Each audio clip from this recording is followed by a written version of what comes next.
Hi guys, I'm going to read to you Cloudy with a Chance of Meatballs. This is a really funny one and I chose it because of all that rain we had yesterday. Um, Judy Barrett wrote it and Don and Ron Barrett did the illustrations, and I've often wondered if they are related. So here we go, Cloudy with a Chance of Meatballs. We were all sitting around the big kitchen table. It was Saturday morning, pancake morning. Mom was squeezing oranges for juice. Henry and I were betting on how many pancakes we could each eat. And Grandpa was doing the flipping. How many pancakes can you eat?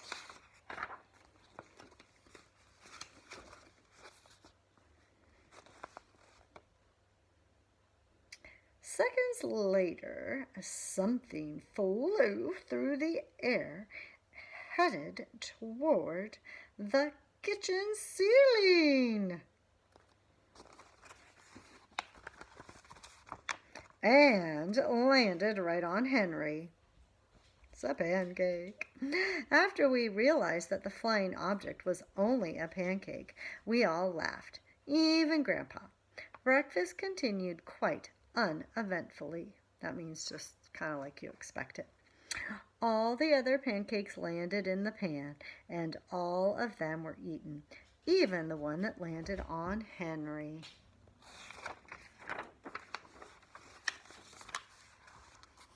That night, touched off by the pancake incident at breakfast, Grandpa told us the best tall tale bedtime story he'd ever told. Across an ocean, over lots of huge, bumpy mountains, across 3 hot deserts and 1 smaller ocean.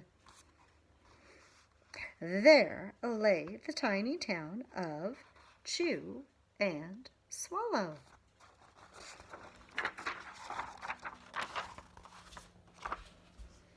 In most ways, it was very much like any other tiny town. It had a main street lined with stores, houses with trees and gardens around them, a schoolhouse, about 300 people, and some assorted cats and dogs. But there were no food stores in the town of Chews and Swallows. They didn't need any. The sky supplied all the food they could possibly want. The only thing that was really different about Chews and Swallows was its weather. It came 3 times a day, at breakfast, lunch, and dinner. Everything that everyone ate came from the sky.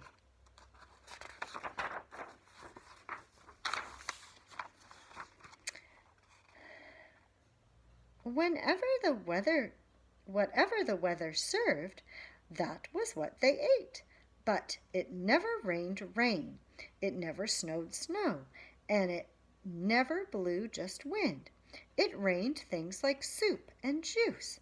It snowed mashed potatoes and green beans and green peas, and sometimes the wind blew in storms of hamburgers.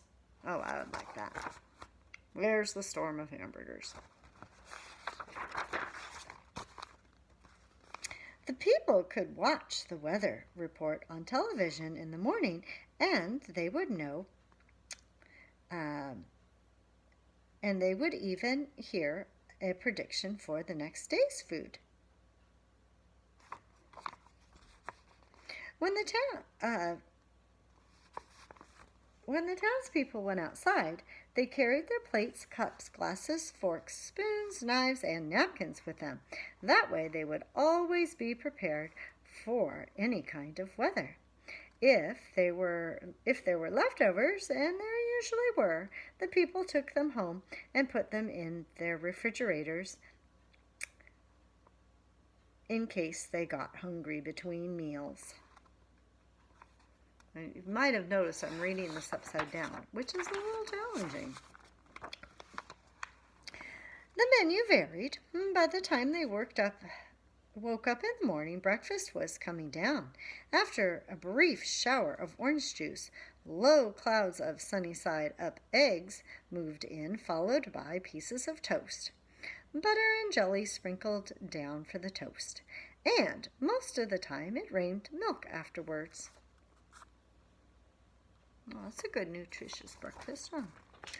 For lunch one day, Frankfurters, already in their rolls, blew in from the northwest at about 5 miles an hour. And if you look at these illustrations, you can see that a Frankfurter is just another name for a hot dog. There were mustard clouds nearby. Then the wind shifted to the east and brought in baked beans. A drizzle of soda finished off the meal. Ooh, that's a treat, soda. Dinner one night consisted of lamb chops, becoming heavy at times, with occasional ketchup. Periods of peas and baked potatoes were followed by gradual clearing, with a wonderful Jell-O setting in the west. The sanitation department of Chews and Swallows had a rather unusual job for a sanitation department. It had to remove the food that fell on the houses and sidewalk and lawns. The workers cleaned things up after every meal and fed all the dogs and cats. Then they emptied some of it into the surrounding oceans for the fish and the turtles and the whales to eat.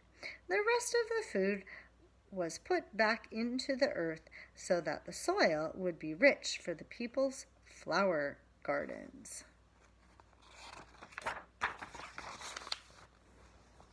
Life for the townspeople was delicious until the weather took a turn for the worse. And here's their newspaper. Here's the headline. Here's the title of the paper, The Chews and Swallow Digest. And here's the headline, Spaghetti Ties Up Town. One day, there was nothing but gorgonzola cheese all day long. The next day, there was only broccoli, all overcooked. And the next day, there were Brussels sprouts and peanut butter with mayonnaise. Oh, poor kid, it's his birthday, and that's what he gets. Another day, there was a pea soup fog. No one could see where they were going, and they could barely find the rest of the meal that got stuck in the fog.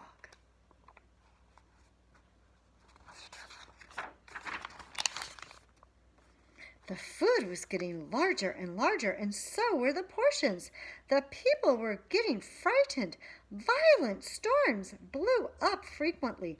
Awful things were happening.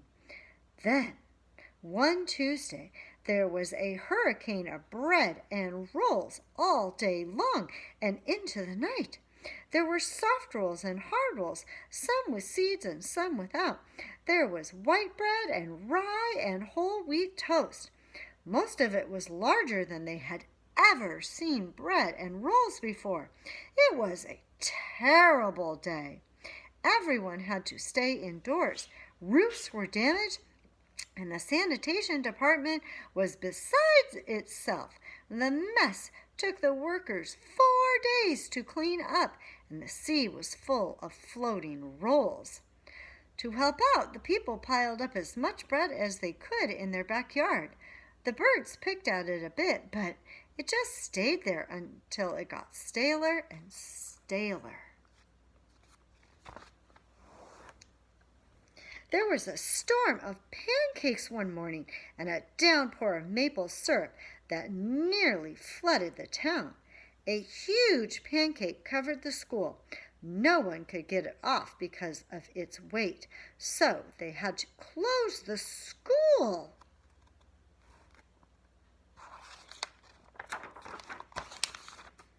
Lunch one day brought 15-inch drifts of cream, cheese, and jelly sandwiches. Everyone ate themselves sick, and the day ended with a stomachache. There was awful salt and pepper wind, accompanied by an even worse tomato tornado. People were sneezing themselves silly and running to avoid the tomatoes. The town was a mess. There were seeds and pulp everywhere.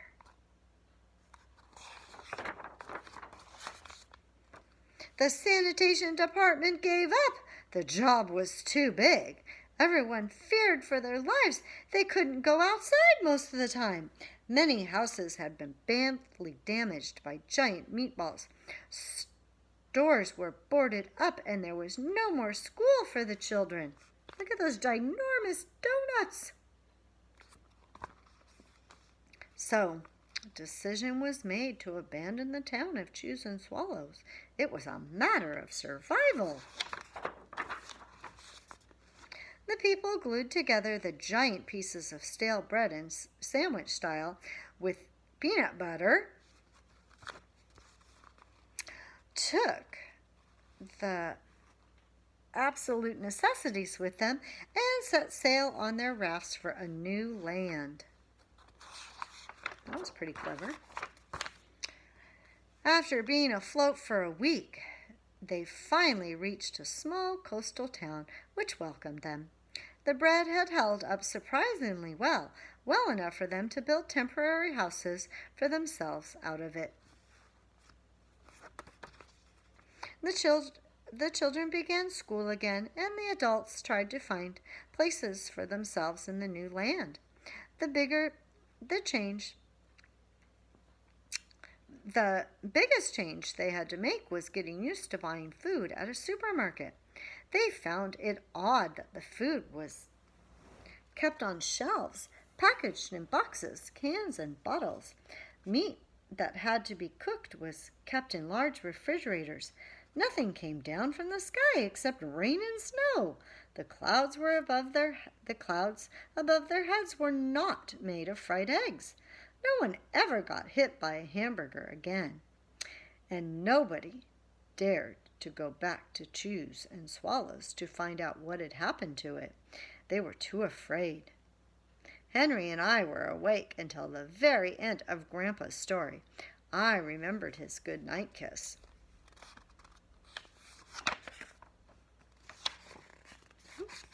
Sorry, skip the page. The next morning we woke up to see snow falling outside our window. We ran downstairs for breakfast and ate it a little faster than usual so we could go sledding with Grandpa. So we know what season it is now, right? And we know that the story does not take place in Los Olivos because we don't get snow in the winter. It's funny, but even as we were sliding down the hill, we thought we saw a giant pat of butter at the top, and we could almost smell mashed potatoes. So they are imagining the snow-covered hill as a big old pile of mashed potatoes. Where'd they get that idea from? Well, that was a great story. Oh, here we go. The end. And I bet you know what kind of story this was. This was definitely fiction, and but it was realistic fiction because a grandpa could make up a crazy funny story like that to tell his grandchildren. Well, I hope you enjoyed that first one. I will send out a story every day until we see you again. Bye.